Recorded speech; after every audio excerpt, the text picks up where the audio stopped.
이제 세 번째 시간을 시작하도록 하겠습니다. 뭐 기본반하고 똑같이 연구반 쪽도 한 3번 정도 이렇게 턴을 가지고 할 겁니다. 왜냐면 동영상 촬영을 하다 보니까. 그래서 다음번부터는 어떻게 될지 모르지만 이제 나중에 여러분들이 혹시 안 오시더라도 동영상을 들으실 때 부담 없게끔 하려면 한 1시간에서 조금 넘어가는, 왜냐면 4시간짜리를 지금 기본 수업은 제가 어떻게 하고 있냐면 1시간 20분 30분 한 다음에 한 10분 15분 쉬고 또 1시간 20분 30분 하고 그 다음 나머지 1시간 한 10분 뭐 이 정도 수업을 하거든요. 그렇게 한 3번 정도 촬영을 하면은 나중에 뭐 그게 4번으로 잘릴 수도 있고, 그런데 제가 봤을 땐 그런 정도로 시간 관리를 하기 위해서 일부러 중간중간에 끊고 있습니다. 그전엔 2시간도 한 적도 있고, 그러면 알아서 동영상 하시는 분들이 1시간씩 끊었고요. 근데 지금 제가 시간을 봐가면서 하고는 있는데, 그래서 앞에 1시간 10분, 1시간 10분 뭐 대략 그 정도 비율로 해서 했던 거고, 나머지도 마찬가지로 그런 식으로 해서 한 1시간 10분 정도 또 수업을 진행할 예정입니다. 그래서 나머지 시간 동안은 아까 130분까지 했죠. 아까 처음에는 50분까지 했는데 그 다음에 80분 했습니다. 이번에는 100번 해야죠. 그럼 한 225문제 정도는 이제 끝난다는 얘기죠. 네. 빨리빨리 좀 더 넘어가서, 왜냐면 기존에 다 들으셨고, 그 다음에 해드릴 거는 오늘 원래 문제가 있습니다. 2회차 거. 그걸 간단하게 한번 빨리빨리 나도 해드리고, 그 다음에 답안지를 드릴 테니까 미리 공부하신 분들도 있을 거 아닙니까? 저번 주에 문제를 보내드렸는데 왜 시험을 안 보냐? 그런 사람은 이제 집에 가서 이제 시험을 보시고요. 대신 그 답안지를 보고 맞춰서 보시면 될 것 같고, 아까 이제 질문이 있었던 건 쉬는 시간에, 저번 주에 시험을 보고 나서 지금 보내주신 답안지를 보고 정리를 해보니까 너무 힘들더라. 어떻게 답안지를 써야 되는 게 정답이냐? 이런 것들을 좀 문의를 하셨습니다. 그래서 제가 보여드릴 거는 다른 사람의 답안지들은 어떻게 되어 있는지. 나중에 또 있겠지만은, 지금 그 225문제 보면 다른 사람의 답안지들이 있는데 10점짜리로 일단 정리하는 훈련을 하셔야 되니까, 지금 발성교전 쪽 답안지들 말고 건축전기 쪽의 답안지, 합격자의 서브노트를 한번 보여드리겠습니다. 그러면 여러분들 거기서 느끼시는 게 있을 겁니다. 보시면요.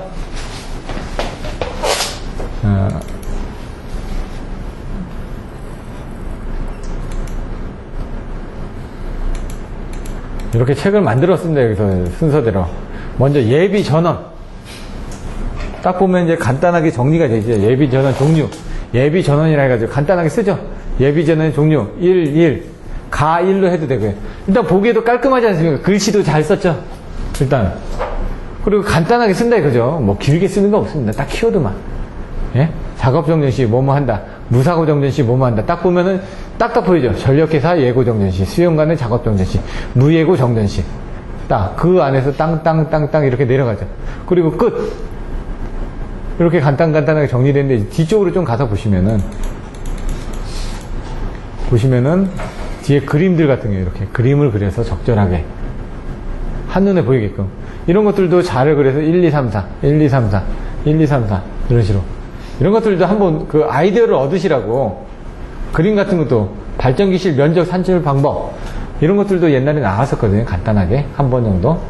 넓이, 높이, 가스터빈 이번에 나왔었죠. 구조 및 특징 10점짜리를 정리를 해봤는데, 여기 보면 가스터빈의 구조가 어떻게 되는지, 특성이 어떻게 되는지, 일단 여기 보시면 1, 2, 3, 4, 5 이런 식으로 해가지고 빈칸이 없게끔 조금, 이거를 1, 2, 3, 4, 5 밑으로 쓰게 되면은 옆에 빈 공간이 많지 않습니까?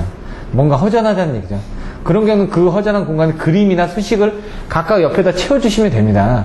만약 그렇게 안 될 것 같으면 간단한 장점이 있다. 그러면 앞에서 이렇게 보여주시는 게 오히려 더 낫다는 얘기죠. 답안지 상에서는. 1, 2, 3, 4, 5, 6, 7, 8 쭉 연결됐죠.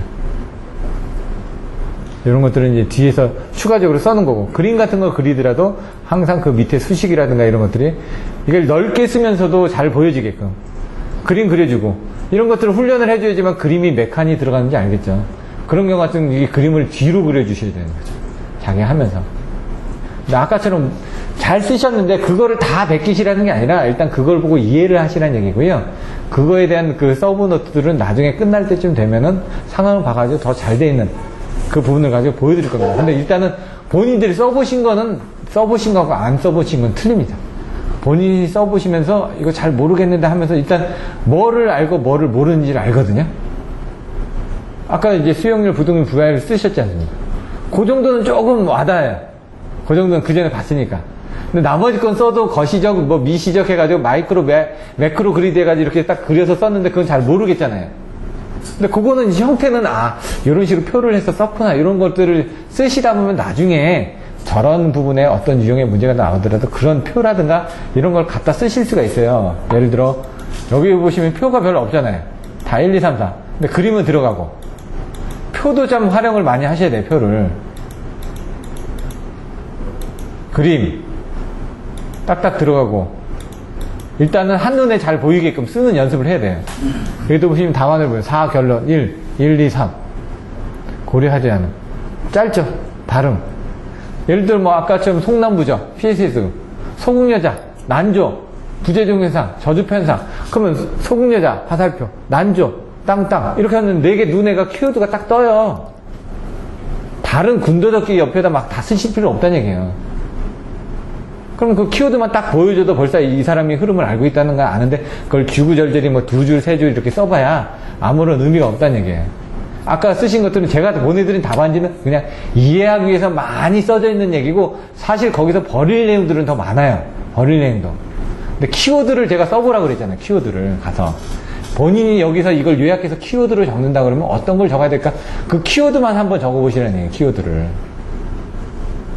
왜냐면 그 키워드를 만들어야지 자기가 암기를 해서 쓸 거니까 나중에. 거기서 그거 똑같이 적는 거는 의미는 없어요.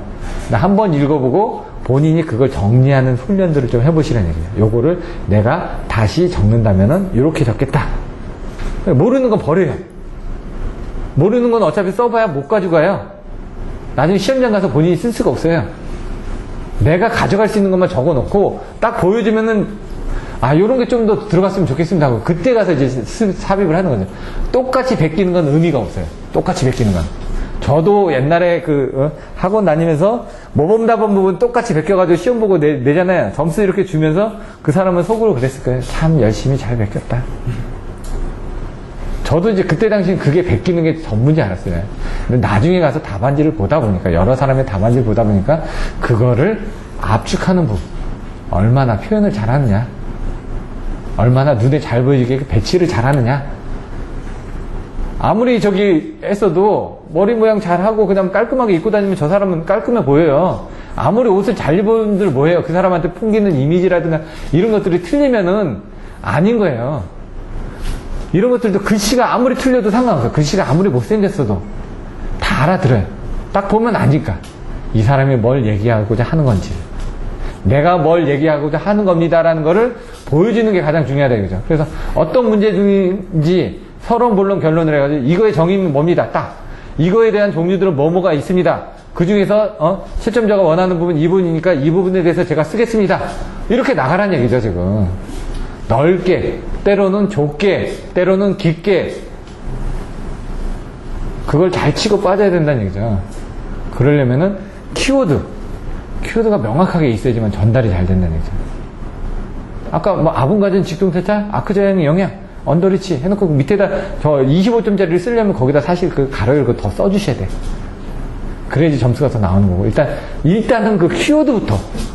키워드를 못 쓰면은 그 뒤에는 아무런 의미가 없어요. 이해가 안 됐는데 어떻게 쓸 거예요. 아크저항의 영향이라고 하면 저희가 이해가 됐어요. 그러면 그 뒤에 수식을 쓰거나 그림을 그리는 건 가능해요. 이해가 된 상태에서는. 그러니까 먼저 이해를 하기 위해서 전체적인 흐름을, 표를 짜는 그런 부분을 하셔야 돼요. 여기서도 또 다른 것들 보시면 이렇게 간단하게 적었잖아요. 액체, 기체, 기동 방식, 냉각 방식, 회전수. 이런 식으로. 그런 부분부터 정리를 하겠다. 그럼 거기서 생각나는 부분을 적어 나가는 거예요. 여기도 보시면은, 요거는 이제 발성배전 쪽에서 나오는 발전기 병렬 운전 조건. 그러면 크기지파상이라 합니다. 기전력의 크기가 같을 거. 그림 그리고. 영향. 상회전이 같을 거. 위상이 같을 거. 딱 해놓고 그림 그리고 설명해주고. 딱 기전력의 주파수가 같을 거. 하향이 같을 거. 병렬 운전이 다를 거의 대체. 효과. 보시기에 깔끔하잖아요. 사실 이제 모범 답안에서는 더 그림들이 그려져 있고 더 많은 설명들이 들어있어요. 그럼 요걸 딱 봤을 때는 요 정도 답안지는 그 모범 답안지에서는 좀 떨어지잖아요. 근데 일단 본인이 썼단 말이에요. 쓰고 안 쓰고가 중요하죠. 모범 답안 아무리 좋으면 뭐예요? 쓰질 못하는데. 일단 본인이 쓸 수 있는 거. 그래서 저희가 10점짜리 훈련을 가는 거예요. 10점짜리만. 키워드만. 키워드만 하고 나면은 그 다음부터 자신이 붙고 그 다음에 이론이 생각이 나고 이해가 되고 나면 그 옆에 내용들은 쓰실 수 있더라. 구역전기작업자 CES 이 부분이거든요. 캡코에서 이런 부분들 어떻게 쓰겠습니까? CES를 외우지 않고서는 또 이해하지 않고서는. 근데 이분은 그걸 자기가 쓴 거예요. 이렇게 자기가 썼잖아요.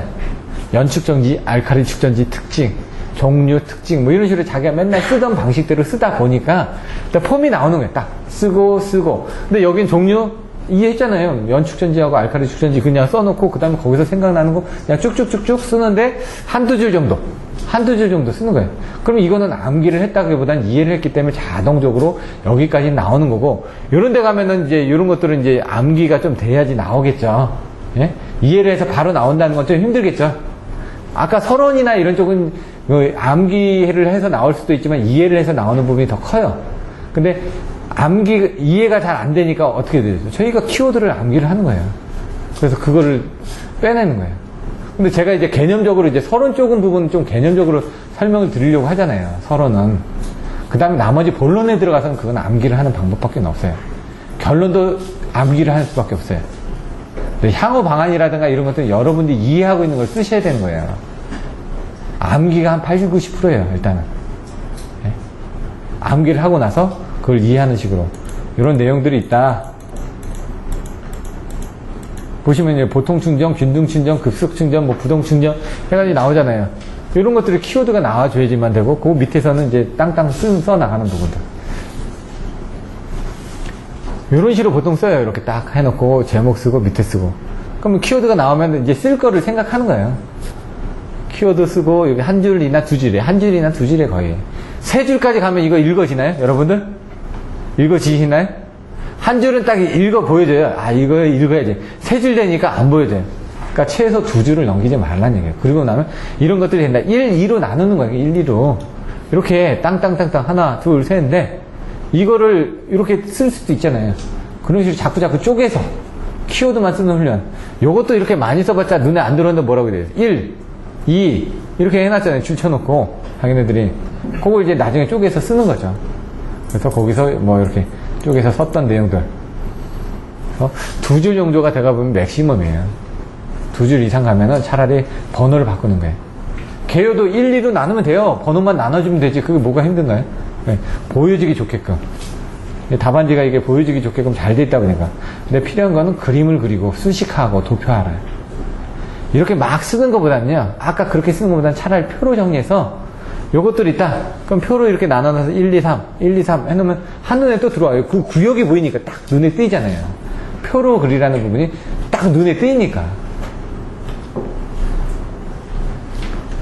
뭐 예를 들어 뭐 전기자 반작용 같은 것도 할 때 뭐 그 화력하고 수력하고 비교하지 않습니까? 단락비 같은 것도 비교하고. 예? 구한가전 반무층의 구조라든가 안정도라든가 가격이라든가 뭐 이런 것들을 그 비교를 해냈죠. 철기계 동기계별로 해가지고. 근데 그거 어떻게 돼 있죠? 다 표로 돼 있죠. 한쪽 줄만 제가 외우라고요. 한 줄만 외우면 나머지 줄은 그냥 쌍되기 때문에 바로 외워진다. 여기에는 이 문제들은 이제 그 건축전기 문제다 보니까 발사공회전 쪽도 나왔던 문제들이 있어요. 10점짜리로 간단하게 정리된 것들. 그거는 10점짜리로 훈련을 하는 거예요. 간단하게.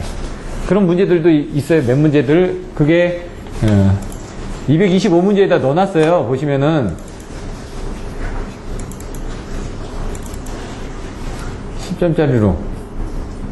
10점짜리로는 한 장으로 되어 있는 문제들이거든요.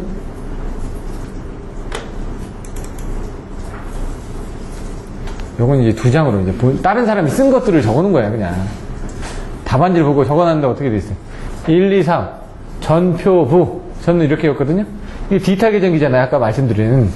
그럼 전표부 전류파형을 표본화하고 구한다. 그 다음에 이 FSMAD 연출. 아까 얘기했던 내용 다 나오죠? 그 다음에 그거 쓰는 거예요. 내용들. 그럼 여기까지 쭉 나와요. 그러면은 이거는 뭐냐? 다소경고 융조. 다기능, 소용화, 다소경, 경제성, 응? 경고, 고신뢰도, 융통성, 저부당, 다소경고 융조, 써사항고, 써지에 약하다. 사용, 기간에 대한 부분이 있다. 항온항습 있다. 고온 저온에 문제가 있다. 써서 항고, 그 다음에 밑에 보통이자. 여기는 없네. 고기능, 통신기능, 이벤트 기능, 자기진단 기능. 이 디지털 계정기 나오면 저는 그 키워드를 외웠기 때문에 그대로 써나가는 거예요. 그럼 요거하고 비슷한 형태로 써주실 수가 있잖아요. 그것들을 훈련을 하는 거기 때문에 그런 것들은 이제 본인들이 일단 좀 써보시라는 얘기예요. 이걸 보고, 본인들 나름대로 키워드만 일단. 요거 썼죠. 그 다음에 또 이런 식으로 해가지고 그거의 문제들을 다른 사람이 썼던 거를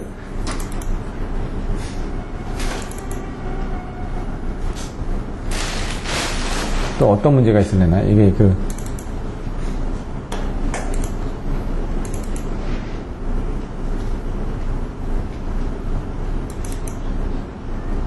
중성전접지 방식 이번에 나왔던 거죠? 예? 저항에 따라 분리해라. 이분들 쓰신 거 한번 볼까요? 중성전접지 방식 1, 2, 3, 4 비접지, 직접접지 이렇게 표로 분리를 해놨죠. 간단하게 눈에 잘 보이게 1, 2, 3, 4 1, 2, 3, 4 결론 딱 두 줄로 정리를 해놨어요. 그럼 이런 자료들 보시고 정리하는 훈련들을 하시면 돼요. 근데 조금 부족한 게 그림이라든가 이런 게 또 좀 더 여기 또 있었으면 더 좋겠다는 생각을 하시죠. 수식이라든가. 그렇게 되면 이게 2페이지 반이 되는 거예요, 이게. 키워드를 가지고 10점짜리 훈련을 하셔야 돼요, 10점짜리 일단. 근데 이게 사실 옛날에 10점짜리로 그렇게 많이 했어요. 그러면은 그때 했던 게 어디 집어넣은 게 있을 텐데. 다 그림? 이거는 그림 스캔을 했던 거고. 이걸 요약을 잘 하셨던 분이 금방 합격하시더라고요.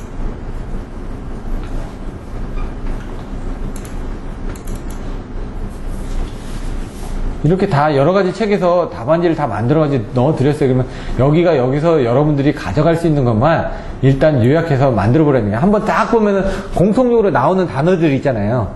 그것만 적어보시라는 얘기예요. 이거는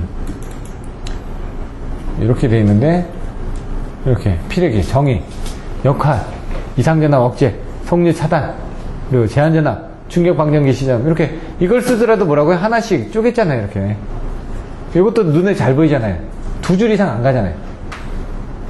방전내약, 공식방전전류 이렇게 여러가지 있더라도 이것도 이게 제일 처음 했던 것들인데 요게 요약이 좀 더 잘 돼 있어가지고 이런 것들도 실제 수식을 정해가지고 다 나오는 거예요. 제한전압 산출하는 거 이런 것들도 그림 수식 외우는 방법들 설명을 드렸고요. 제한전압과 절연접촉 경제성, 제한전압과 절연접촉하고 경제성 문제에서 내고자 하는 부분을 써줬잖아요. 그러니까 여러분들이 제목을 쓰실 때도 그거하고 일관된 부분을 써주셔야 된다는 얘기죠. 그래서 여기서 할 때 처음에 정의가 어떻게 된다. 그리고 나는 여기에 대해서 뭐뭐뭐뭐에 대해서 설명하겠다. 그러면 뭐뭐뭐뭐뭐뭐가 있다. 그리고 나서 뭐뭐 해놓고 땅땅땅땅 뭐뭐 해놓고 땅땅땅땅 이렇게 세부적으로 듣게 되면 앞에서 요 8개를 설명하는 게 앞에 이렇게 눈에 띄었잖아요. 이 사람이 이 8개를 뭔가 표출을 하려고 하는구나. 그 8개가 뭔지 한번 볼까 하고 들어가 보는 겁니다. 그러면 들어갔더니 이 8개를 잘 썼네. 예? 그러면 이제 형태가 보기에 깔끔해 보이잖아요. 물론 답안지에서 원하는 키워드가 일부는 있고 일부는 없더라도 그런 걸 자꾸 훈련을 하셔야죠. 다시 돌아가서 변압기 사용 주파수 변경 50Hz, 60Hz 변압기 용량 시험법 뭐 이런 내용들 나와 있고요. 복합발전 아까 나왔죠. 제가 열병합발전보다 복합발전이 앞에 있다고요. 많이 쓰니까 아까 설명을 드렸었고 가스터빈 기력발전 위에 쓰는 것들이 복합발전이라고 그러죠. 정의 한번 보시고 장단점은 뭐냐? 열효율이 향상이 되는 거죠. 열부기 최근건 부분부하시 열효율 저하가 적다. 열부기 기동정지 특성이 빠르다. 기동정지 특성이 왜냐면 가스터빈을 이용하기 때문에 왜냐면 기력 발전을 하는 경우는 보일러를 떼가지고 올라오는 데까지 시간이 많이 걸리잖아요. 근데 이런 건 가스터빈이라든가 이런 것들을 이용하기 때문에 기동정지 특성이 빠르겠죠. 효율이 좋다든가 특성이 양호하다든가 열부기 최대 부하가 뭐 어떻게 됩니까? 대기 공의 발생이 적다. 건설 기간이 짧다. 왜냐면 기존에 증기 터빈 같은 거 옆에다가 새로 지어가지고 하는 거예요. 복합발전이라는 게.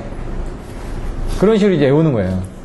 정의가 뭐냐, 분산 손실계수가 뭐냐, 부하율이 뭐냐, 불평행적주, 브릿지 평행적주가 아까 쉐링 브릿지 이런 것들을 통해 가지고 4개를 다 같이 맞춰진 거예요. 이렇게 4개가 있으면 요 2개 곱한 거하고 요 2개 곱한 게 같다. 그게 브릿지 평행조건이에요.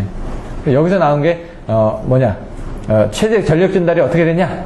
그럼 동선하고 철선이 같을 때 이거거든요. 그것도 같은 개념이에요. 2개가 같을 때 이게 같아지니까. 비속도 아까 간단하게 얘기했었죠. 뭐 무속도, 비속도 이런 것들을 한번 나중에 보시면 되고. 상용주파 이상전압. 아까 이상전압의 종류에서 계고가상이라고 했죠. 계통조작시, 과도, 사고시, 화도시예요. 사고시. 과상, 과도 이상전압, 상용주파 이상전압. 상용주파 이상전압이 폐부자 공인이에요. 폐부자 공인이에요. 페란티 형상. 상용주파에서 발생한다. 상용주파는 평상시 때 발생할 수 있는 과도 이상 전압이라는 평상시가 아니라 뭔가 이상한 트랜지언트한 부분. 상용주파 60Hz에서 발생할 수 있는 이상 전압이 뭐가 있냐 이거죠. 그럼 폐부자. 페란티 효과 60Hz잖아요. 왜? 성전선의 그 충전 전류로 인해 가지고 수전단이 발전단보다 전압이 상승하는 형상을 페란티 효과를 한다. 그건 실제로 부하를 수전 받고 있는데 발전기 자기 여자 현상. 그 페란티 현상이 해가지고 발전기가 스스로 여자되는 현상이잖아요. 그런 식으로 생각하시면. 자, 해보자. 네? 012 해가지고 이제 나눠지죠. 수차에 대한 출력. 이런 것들. 신도시 전력공급, 실내도 앞에서도 나왔었죠. 실내도. 신재생 나왔었는데 여기서는 연료전지로 나오네요. 안전도 제어, 강력전자. 이거는 이제 개통 쪽에서 나오는 부분으로 해가지고, 세사, SESA. 그래서 세사 부분에 대한 설명하는 거고요.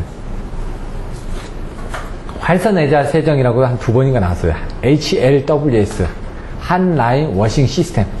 애자를 닦으려고 하는데, 세게 닦아줘야 되겠잖아요. 세차하는 거하고 똑같아요. 고압 세차하는 거예요. 연계, 남북 연계, 동북아 연계 나오죠. 열사이클, TS 선도, PV 선도, IS 선도 해가지고 나왔었죠. 이런 것들. 이번에도 가스터빈에서 TS 선도하고 PV 선도를 같이 설명해라라고 나왔죠. 외부 이상 전압, 서지 임피던스 나왔지 않습니까? 이번에 가도 접지장.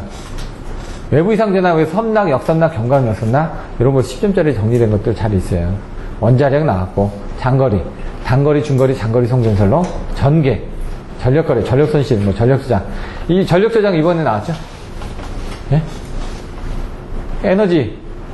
ESS에 대해서 설명하라고 했잖아요. 그런 부분들도 나올 것 같다라고 말씀드렸잖아요. 저번 수업에. 그래서 여러 가지로 한번 보시라고 그랬잖아요. CAES라든가, 배터리 쪽에 대한 ESS, BSS라든가, 아니면 양수발전이라든가, 여러 가지 공기적인 부분, 역학적 에너지 부분, 위치적인 부분, 여러 가지 내용으로 정리를 해서 4가지 부분으로 물어보는 관련된 문제가 있으니까 그거 한번 보시라고. 근데 이번에 나왔잖아요. 이제, 그게, 요즘 에너지가 하도 문제가 되니까 그런 것들 나올 것 같다라고 얘기를 했는데 나온 거야, 그냥. 전원계, 전원설비, 절연설계, 접지방식, 중성조 접지방식 나왔잖아요, 사실. 정연파, 이런 것들은 뭐 그냥 그런 거고. 중성조 접지가 이만큼 있잖아요, 지금. 이렇게 아까 중성조 접지 방식도 많이 나오는 거예요. 유도장에도 많이 나오고. 몇 장부터 많이 나온다고. 6, 7, 8, 9, 10. 항상 나온다고, 6, 7, 8, 9, 10은. 이번에 안 나오면 다음에 나와요. 꼭 6, 7, 8, 9, 10은. 근데 그걸 이해하기 위해서는 1, 2, 3, 4, 5장을 알아야 되고, 11, 12, 13.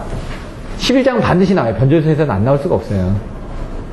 나오는데 이게 몇 개 나오냐, 이게 문제죠. 1개 나오냐, 2개 나오냐, 10개가 나오냐.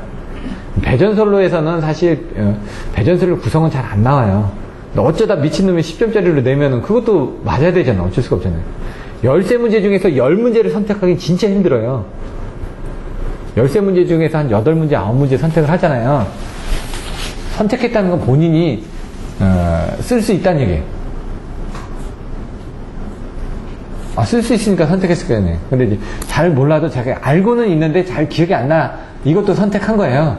그렇기 때문에 완벽하게 쓸 수 있는 게 몇 개냐? 이게 중요한 거죠. 예를 들어 2교시, 3교시, 4교시 6문제 중에 4문제를 선택해야 되잖아요. 2문제는 일단 무조건 완벽하게 선택을 해야 돼. 안 그러면 점수가 안 나와요. 25점 중에 한 17점에서 18점 맞아줘야죠. 나머지 15점, 10점 이렇게 맞아줘야죠. 최소한. 나머지는 15점, 15점대를 만든다든가 그렇게 해줘야지만 어느 정도 한 70점대가 나오는 거예요. 17점, 17점, 15점, 15점 나와야지 그게 뭐 한 60 몇 점대가 나오거든요. 17점씩만 쭉 나오면은 그게 이제 60점, 70점이에요. 17점대가. 그래서 여러분들이 네 문제를 완벽하게 선택을 해서 쓴다는 건 17점, 18점대를 쓸 수 있다는 얘기고, 그러면 합격권에 들어가는 거예요. 다 선택을 하면. 근데 세 문제를 선택하고 한 문제를 선택 못했다. 그러면은 70점대가 아니니까 60점대가 나올 거 아니야. 그러면 다른 데서 좀 잘 보는 게 있으면 커버가 되는 거고, 근데 두 문제를 선택하고 나머지 두 문제를 선택 못하면 그때는 이제 50점대에 나오는 거야. 50점대가. 그래서 3분의 2는 선택을 해주셔야 돼요. 3분의 10문제 중에 3분의 2면 7, 8문제. 4문제 중에 3분의 2면 3문제. 그러려면 어떻게 돼요? 문제를 다양하게 보셔야 되잖아요. 다양하게. 왜? 두 문제만 선택하더라도 두 문제는 일단 선택을 해야 되잖아요. 그래서 지금 여기서 자꾸 225문제는 여러분들이 최소 두 문제는 선택할 수 있는 문제들을 얘기해 주는 거고, 나머지 이 부분들을 하는 것들이 뭐 240문제를 하는 거는 거기서 이제 응용돼서 나올 수 있는 문제들이 있잖아요. 그런 것들이 나오더라도 선택할 수 있게끔 하려고 범위를 자꾸 넓히는 거예요. 왜냐면 똑같은 부분을 계속 해봐야 의미가 없어요. 맹자, 농자, 공어도 읽고 뭐 여러 가지 다 읽어보셔야 되잖아요. 차단기 동작 책목 설명드렸죠. OCO. 예? 차단기가 오픈 앤 클로즈 앤 오픈을 하는 일련의 행위. 차단 투입을 반복하는 행위가 동작 책무예요. 근데 0.3초, 뭐 15초, 뭐 3분, 1분 이런 용어들 있잖아요. 그런 부분 보시면 되고, 차단 용량 계산하는 건 고장전류적으로 똑같으니까 케이블에 대한 손실, 접속, 정정 용량, 포설 방식, 케이블에 대한 고장전 탄지 방법들도 있을 거고, 코로나 하면은 뭐 인계전압 나온다고 그랬잖아요. 인계전압 수식 같은 것만 해도 25점짜리로 나올 수가 있어요. 피렉이 반드시 나온다고 해요. 피렉이는 어떤 데든 간에 목적이 나오든 전격전압이 나오든 제한전압이 나오든 설치 기준이 나오든 뭐 여러 가지 용어들이 자꾸 나올 거란 얘기예요. 그래서 그것들을 자꾸만 하시라고 말씀드리는 거예요. 해결료, 플루토늄의 해결료 주기. 이게 선행, 후행 해가지고, 두 번인가 나왔었어요. 사실 그림을. 10점짜리로 그릴 수도 있게끔. 요것도, 플루토늄의 주기가 어떻게 되느냐. 다시 이제 재처리를 어떻게 하느냐. 플루토늄이 어떻게 만들어지죠? 사실? 이런 것들도 내용을 알고 계시면. 천원 우라늄이나 핵우라늄 같은 경우는, 천원 우라늄 숫자가 어떻게 되죠? U에 235입니다. 농축 우라늄은, 농축이 됐으니까 숫자가 좀 올라가겠죠? U에 몇 번? 238번. 그럼 플루토늄은 몇 번일까요? 예? 하나만 더 쓰시면 되죠. 239번. 재처리를 했으니까 자꾸. 왜냐면 여기서 변환이 돼서 천연에서 한번 농축을 하니까 235에서 238이 됐어요. 그럼 거기서 또 하고 남은 걸 재처리를 한 거잖아요. 그러니까 239번이 되는 거예요. 플루토늄은 그래서 P239가 되는 거예요. 원소 기호예요. 그게 그 숫자들이 얘기하는 게 그 안에 있는 원자, 전자의 양이에요, 양. 우린 1가, 2가, 3가, 4가 얘기잖아요. 4가의 원소에서 하나를 뺀 게 3가고 하나를 더한 게 5가예요. 그게 반도체예요. 4가하고 3가, 5가에서 막 왔다 갔다 주고받고 하는 게 반도체예요. 근데 거기에 이제 우리가 보통 C2H4라고 하잖아요. C가 2개고 H가 6예요. SF6라고 하잖아요. S가 하나고 6불화황이라고 얘기죠. F가 6개예요. 아까 플루토늄 239 그런 것들을 다 전자의 숫자예요. 뭔가 늘어난 거죠. 팩치 또 나오죠. 과도현상 나오고, 뇌차폐 이론, 대칭분, 변압기 냉각 방식, 변압기 보호, 열화진단. 앞에서 나왔던 거. ABC 케이블은 뭘까요? 여기 배전하신 분이 이제 안 나오시네. 여기. 네? ABC는 뭐예요? 케이블인데 왜? 에어리어 번들 케이블. 네? 이게 지금 보시면은 케이블이 있는데 케이블 가운데 철선을 해가지고 ABC 상을 해놓고 그 다음에 이렇게 감아놨어요. 근데 이게 지금은 잘 안 쓰인다고 해요. 왜냐면 유도전류라든가 이런 부분들이 많이 생겨가지고, 그래서 요즘은 기존에 있던 케이블에다가 차폐 정도만 해가지고 접지하는 정도만 쓰고 새로 이제 ABC 케이블로 쓰지는 않는다고 하더라고요. 왜냐면 가공 케이블을 가져가는 게 아니라 케이블을 가공처럼 이제 철선에다가 이렇게 심어가지고 가는 거예요. 여기 보시면, 간혹 가다 보면은, 이런 데서 보시면은, 쇠선이 지나갔는데 이렇게 감아가지고 이렇게 들어간 것들 있잖아요. 그런 것들은 뭐냐? 인터넷 통신하는 것들, 전력선 같은 거 이렇게 조가형선을 통해서 위에다 매다른 것들이 있어요. 근데 그것처럼 얘도 매다는 건데, 가운데 철선을 넣고 거기다 A, B, C로 해가지고 매달아 놓은 거예요. 이거 10점짜리로 몇 번 나왔고, AS는 뭐죠? 배전 쪽인데? 이건 사실 건축 전기 쪽인데, ASS. 오토 섹션 스위치. 아까 리클로즈 섹셔널라이저처럼 있는데, 이거는, 소용량. 그러니까 약식 수전 설비. 변압기 용량이 300kV에서 1000kV 미만인 경우에, 1000kV가 넘어가면 정식 수전 설비로 차단기를 실처를 해야 돼요. 이거는, 그러니까 이건 건축 전기예요, 이거는. 변압기 정식 수전 설비, 약식 수전 설비 나오는 거는, 우리는 전부 다 플랜트이기 때문에 약식이 없어요. 용량이 다 크니까. 발전기가 들어오고 이렇게 하는데요. 전동기가 들어가고 용량들만 해도 6,000 되는데, 이런 것들은 이제 오토 섹션 스위치 해가지고 예를 들어 리클로저가 죽고 난 다음에 ASS가 동작하는 건데, 이 ASS가 나왔던 것들은 뭐냐, 사실 이제 사고 파급 방지 때문에 나온 거예요. 사고 파급. 용량이 작은 데들 사고가 많이 나다 보니까 그거를 파급을 방지하기 위해서 리클로저가 죽으면 ASS가 다 죽어요. 죽었다가 다시 복전하는 거예요. 리클로저가 다시 떨어질 때 죽었다가 할 때 다시 붙고, 이런 식으로 자기 자체의 고장전류 차단 능력이 없다 보니까 1000kV 미만의 이런 데들은 퓨즈를 이용하거나 이렇게 차단기 없으니까 고장전류 차단 능력이 없잖아요. 그러니까 앞에서 전압이 떨어지면 그때 그걸로 인해서 끊어주고, 전압이 복귀하면 그때 끊어진 상태로 있는 거예요. 근데 그러다 보니까 정전이 이제 많아지는 단점들이 있는 거죠. PLC가 뭐의 약자일까요?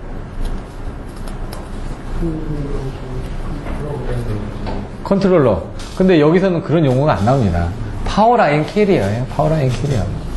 네. 그래서 이제 이 용어만 보면 되는 게 아니라 그 용어가 뭔지 정확하게 이해를 하시라는 얘기예요. 프로그래머블 로직 컨트롤러가 PLC의 약자라고 10명 중에 8명은 얘기를 하죠. 발성 배전을 하시는 두 분은 파워라인 캐리어라고 얘기를 합니다. 그래서 이런 거. 세그는 아시죠? 세그 수혜, 전압 강화. 스카다는 뭐죠?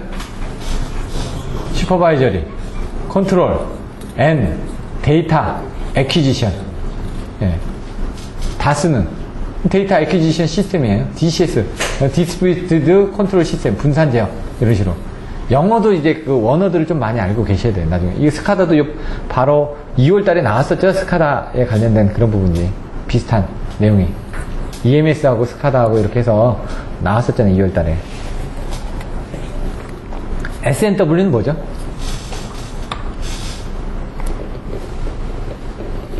다 배우셨는데? 12장에서? SNW, 이거 JIP 하면, 알고. JIP 하면 아시죠, 여러분들? 네? SNW는 스폿 네트워크예요, 스폿 네트워크. 스폿. 장단점, 특징. 12장에 나오잖아요, 이거. 고압 스폿 네트워크, 저압 스폿 네트워크, 방백내 네트워크 방식이라고 나오잖아요. 스폿 네트워크에서 그럼 보호 방식에서 3가지 있었죠. 뭐로 한다고요? 67, 78, 84를 뭐라고 해? 역참호, 역전력 차단, 차단압 투입, 무전압 투입, 차전압 투입, 차단. 예? 역전력 차단이고 나머지는 투입이라고 해요. 역참호, 이렇게 외워주시라고 해요. 저는 처음에 기차 많이 타고 다니니까 역무차로 외웠다고 그랬잖아요. 역무차로 외우다 보니까, 이게 숫자가 안 맞는 거예요. 그래서 역참으로 외우고 67, 그 다음에 7 다음이니까 7, 8, 8 다음에 9가 나오는 게 아니라 8, 4, 이렇게 외웠다 이거죠. VI 특성별, 이거는 피레기의 VT 특성도 있고 여러 가지 좀 있어요. 그 V 내용들이 나올 수가 있으니까. 감리 설계, 가공설로, 정전용량 나오잖아요. 거리 계정기. 아까 나왔는데 이런 부분들이 나온다고 하는 거예요. 아분가전 직동단차 나왔잖아요. 분류효과, 언더리치, 오버리치, 종류, 장단점, 특성. 그 거리 계정기 하나를 다 쓰게 되면 여기에 대해서 10점짜리 문제가 나왔을 때 거리 계정기 뭡니다 하고 거기서 나와 있는 내용들에 대해서 거리 계정기 이런 게 있는데 그 중에 요거에 대해서 쓰겠습니다. 이렇게 써 나가야 된다는 얘기죠. 그래서 때로는 10점짜리로, 때로는 25점짜리로 여러분들이 바로바로 쓸 수 있게끔 연습을 하셔야 된다는 얘기죠. 공기 과잉률은 잘 모르겠어요. 뭐 공기가 과잉이 되면은 어떻게 되는지. 기후변화 해박 같은 것도 조금 나왔던 거고, 내진대책. 논리에로도 옛날에 뭐 1점짜리는 한 번 나왔었는데, NOR 해가지고 나왔던 부분이 있거든요. 근데 큰 의미는 없고요. 단락비. 아까 설명드렸죠. 단락비 뭐라고요? 8글자? 정무학계 3년직. 일단 오늘은 이제 오셨으니까, 한 달 뒤에 또 물어보면은. 그때 또 문제가 나옵니다. 왜냐면 여러분 문제.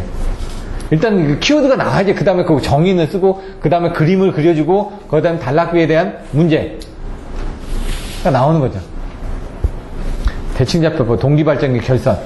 동기발전기, 발전기가 중요해요. 왜냐면 배전되다 보니까 발전기를 여러분들이 좀 많이 아셔야 돼요. 발전기에 대한 보호방식도 자주 나오고. 보호방식에 아까 문제들이 많이 나온다고 그랬죠? 가장 많이 나오는 게 발전기하고 변압기예요. 그래서 발전기 보호방식 그림 그리고 하는 부분, 변압기의 보호방식, 전기적인 보호방식, 기계적인 보호방식 가장 많이 쓰니까 발전해가지고 송전을 해가지고 하잖아요. 그럼 송전선로 보호방식 우리가 접근하기 쉬운가요?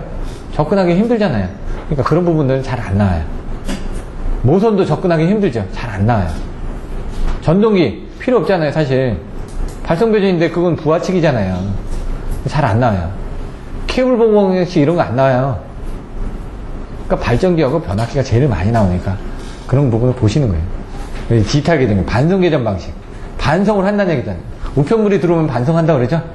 이건 그래서 아까 반송 계정 방식은 아까처럼 주보, 후비보 단계에서 거리 계정기 상황에서 서로 양동 간의 신호를 받으면서 주는 시그널을 A 접점으로 보내느냐 B 접점으로 보내느냐에 따라서 페이세이프 기능들을 어떻게 하냐에 따라서 반송 계정 방식이 있는데 전력 반송, 방향 비교, 거리 계정 방식 이렇게 나온다고 그랬죠? 3, 4kV에서 전력인데 반송 한다고 그러죠. 방향을 비교를 해가지고 반송을 한다고 그러죠. 그걸 거리를 가지고 따지는 이런 식으로 이제 용어를 쪼개서 따져보시면은 이해가 되는 부분들이 있어요. 그리고 그 안에 있는 내용들을 보시면 되고. 발전기 회전기자형은 왜 쓴다고요? 회전전기자형보다? 여러 가지가 있는데 항상 나오는 게 뭐라고요? 경제적, 기계적, 튼튼. 예?